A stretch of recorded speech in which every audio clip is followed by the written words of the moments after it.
আপনারা জানেন যে আমাদের প্রতিদিন স্কুলের বাচ্চাদের মতো সকাল 7টায় বের হতে হয়, স্কুলে পড়াশোনার জন্য নয়, কোর্টে হাজিরা দেওয়ার জন্য। স্কুলের বাচ্চারা স্কুলে যায়, কিন্তু আমাদেরকে যেতে হয় হাজিরা দেওয়ার জন্য। এটা যে কখন শেষ হবে তার কোনো ইয়াত্তা নেই। আবারও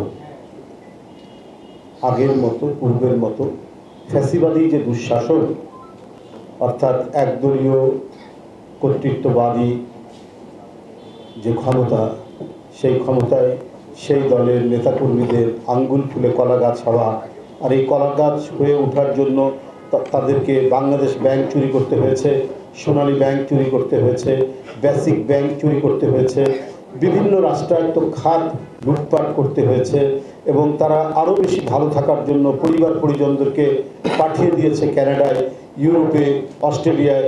তারা সেখানে সবাই যারা যারা টাকা পাচার করেছেন, অধিকাংশই ক্ষমতাসীনদের লোক, তারা নিজেরা মিলে সমিতির মাধ্যমে সবচাইতে অভিজাত যে সমস্ত এলাকা, কানাডা এবং অস্ট্রেলিয়ার সিডনি, এসব জায়গায় তারা তাদের এক একটা মহল্লা তৈরি করেছেন, যেটাকে বেগম পাড়া বলছে।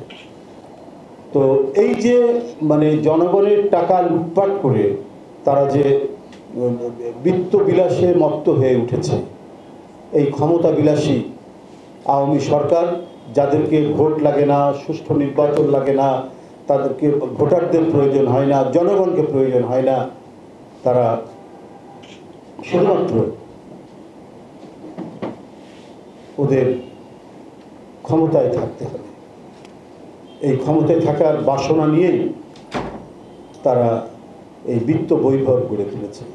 তা না হলে, আমি গতকালকেও বলেছি, আজকেও বলেছি, যে খুলনা প্রকৌশল বিশ্ববিদ্যালয়ের ছাত্রলীগের একজন নেতা, সে ওই বিশ্ববিদ্যালয় কমিটির প্রেসিডেন্ট অথবা সেক্রেটারি হওয়ার জন্য 1 কোটি টাকার লেনদেন, 1 কোটি টাকার অফার করেছে যে তাকে ওই পদটা পাইয়ে দিতে হবে। তাহলে ওর কত টাকা ইনকাম? এটা তো একটা ঘটনা, কিন্তু এই ঘটনা তো মানে একটা ছোট দৃষ্টান্ত। আরও তো অনেক দৃষ্টান্ত গণমাধ্যমে এসছে।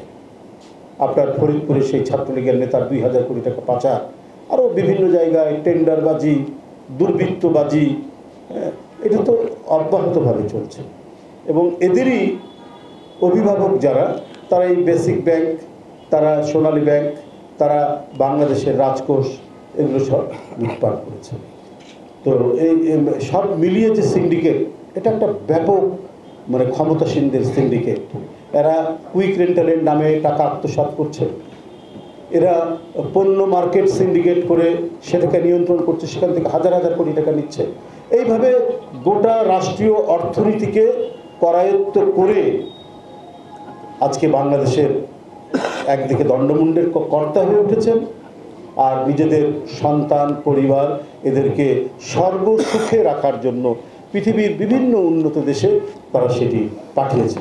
সুতরাং ওবায়দুল কাদের সাহেবরা কেন ক্ষমতা ছাড়ার কথা বলবেন? তারা কেন সুষ্ঠু নির্বাচনের কথা বলবেন? উনি মুখে বলেন যে সামনের নির্বাচন, সুষ্ঠু নির্বাচন হবে, জনগণ ভোট দেবে। জনগণ তো ভোট দেবে না। জোর করে যদি শেখ হাসিনার অধীনে নির্বাচন করতে যান, জনগণ ভোট দেবে না, ভোট দিবে পুলিশ। পুলিশ সুষ্ঠুভাবে ভোট দিবে শেখ হাসিনাকে জেতার জন্য, আওয়ামী লীগকে জেতানোর জন্য। ওখানে ভোটাররা ভোট দিবে না।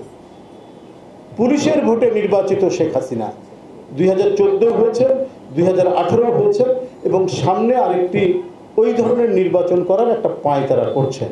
আর সেই স্বপ্নে বিভোর হয়ে আছেন ওবায়দুল কাদের সাহেবরা এবং তাদের অন্যান্য মন্ত্রীরা। কিন্তু এবারে তাদের সেই সুখ স্বপ্ন আর বাস্তবায়িত হবে না।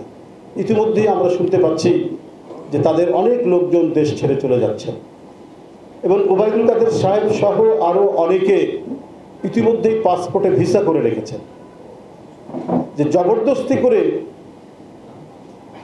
নির্বাচন করে তারা আবার ক্ষমতায় যাবেন, 2018-2014 পুনরাবৃত্তি করবেন, এইটা আর সম্ভব না। তারাও জানেন এটা। এই জেনেই তারা সব ভিসা রেডি করে ফেলেছেন তাদের পাসপোর্টে, কখন জানি চলে যেতে হয় দেশ থেকে। অধিকাংশ তাদের অনেক ঘনিষ্ঠ লোকজন নানা জায়গায় নানা কথা বলছেন, সেখান থেকেও নানা কথা ভেসে আসছে, তারা এটা করে রেখেছেন। এবার আর সম্ভব নয় যে কোনো প্রকারে তারা নির্বাচন করবেন, একতরফা নির্বাচন, মানে পুলিশি নির্বাচন এবার আর কখনোই, এবার আর সম্ভব হবে না, আর কখনোই সম্ভব হতে দেবে না এই দেশের জনগণ।